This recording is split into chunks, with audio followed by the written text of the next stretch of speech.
entreprises financières, ce qui va potentiellement faire baisser le dollar parce que la confiance va être moins forte sur ce type de secteur. Donc ça, c'est globalement et historiquement, c'est bearish pour le dollar. Donc le dollar, notamment sur l'arrivée de Joe Biden à la tête du gouvernement, qui lui est moins focalisé sur la croissance que l'est Donald Trump, eh bien, devrait être un des facteurs qui devrait faire baisser le dollar. Ouais. Quoi d'autre dans ce qui plaide en théorie, voilà, pour un affaiblissement du dollar, il y a quoi d'autre à part cette possible élection et le programme de Joe Biden si d'aventure il est élu?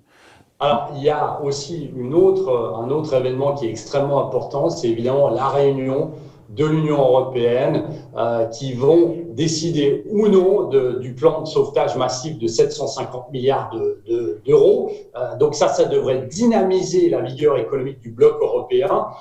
Et en face, qu'est-ce qu'on a? Eh bien, on a une vigueur économique américaine qui devrait être un peu moins forte. Je vous rappelle que les États-Unis sont pris dans une tempête de deuxième vague de coronavirus. On a plein d'États américains qui ferment, notamment la Californie, qui ferme plusieurs établissements cruciaux, notamment dans le secteur des services. Et ça, on va avoir un différentiel économique beaucoup plus important entre l'Europe, le bloc européen, si ce package de 750 milliards passe, et les États-Unis qui vont être en proie à la gestion sanitaire et aussi John, je vous coupe et il y a un plan d'aide européen, attendons de voir encore une fois, mais il y a déjà eu aussi un plan d'aide européen, donc américain je veux dire, donc eux-mêmes ils ont mis beaucoup d'argent sur la table.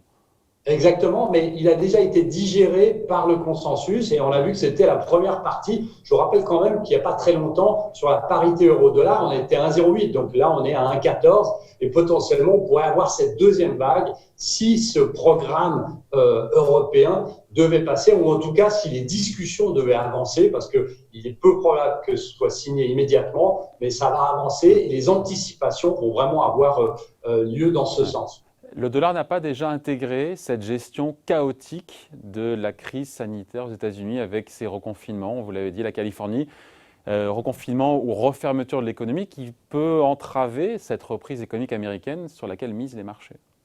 Pas réellement, parce qu'on pouvait imaginer que le redémarrage de New York et de la Californie, je vous rappelle quand même que c'est 20% du PIB, un peu plus de 20% du PIB, ça représente un peu plus de 20% du PIB américain, on pensait que ça allait redynamiser l'économie américaine, mais là, la Californie est en train, maintenant, à l'heure où on parle, de refermer ses plages, refermer ses bars, refermer ses hôtels et refermer les restaurants qui sont à l'intérieur. Et donc là, c'est pas encore digéré par le consensus, selon moi. Il y a une autre chose qui est très importante aussi à voir et qui est baissier pour le dollar, c'est la différentielle de taux entre les États-Unis et l'Europe, puisqu'on a vu que si vous prenez le rendement du Bund américain à 10 ans, eh bien le spread donc l'écart entre le rendement du Bund et le 10 ans américain s'est réduit énormément et historiquement, c'est baissier pour le dollar et haussier pour l'euro. Donc, on voit que là aussi, c'est un des arguments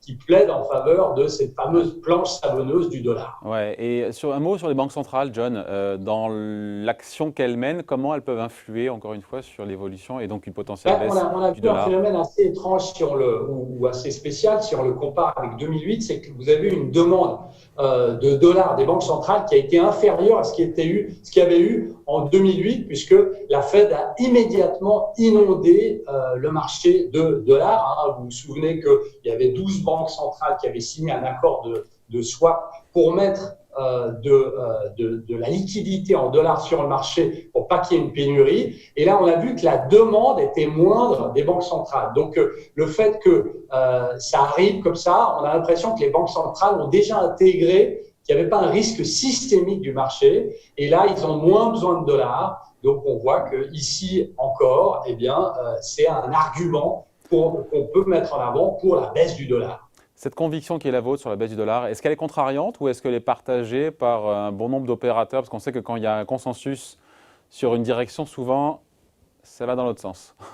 Vous avez tout à fait raison, mais ce qui se passe, c'est qu'il y a beaucoup d'analystes et beaucoup d'économistes qui ont abandonné cette idée en se disant que ça servait à rien. Don't fight the dollar, ne combattez pas le dollar parce qu'il était trop fort. Et on voit qu'il y a des nouveaux arguments, ces nouveaux arguments que je vous ai exposés, qui sont en place, qui en fait eh bien, sont en train de reprendre à rebours le consensus qui est en train de se dire que de toute manière, le dollar est une monnaie refuge et le dollar est une monnaie forte et qu'elle va le rester.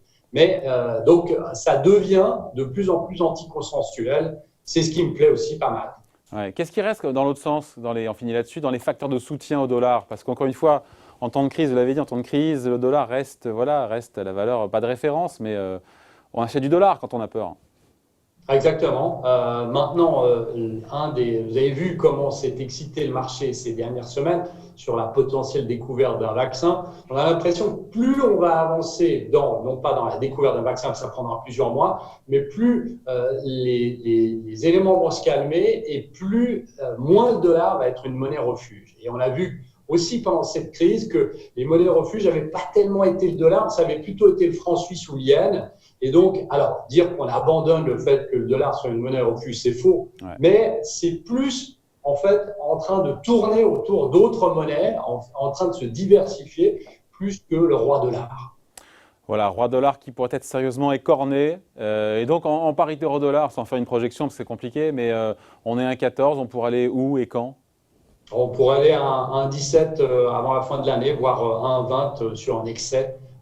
Donc, faut faire, selon moi, très attention. Sur le dollar. Merci beaucoup. Point de vue signé John Plassard, conseiller d'investissement chez Merci, Mirabaud. On se retrouve tous les vendredis à la rentrée. Vous serez avec nous maintenant. Merci. À bientôt.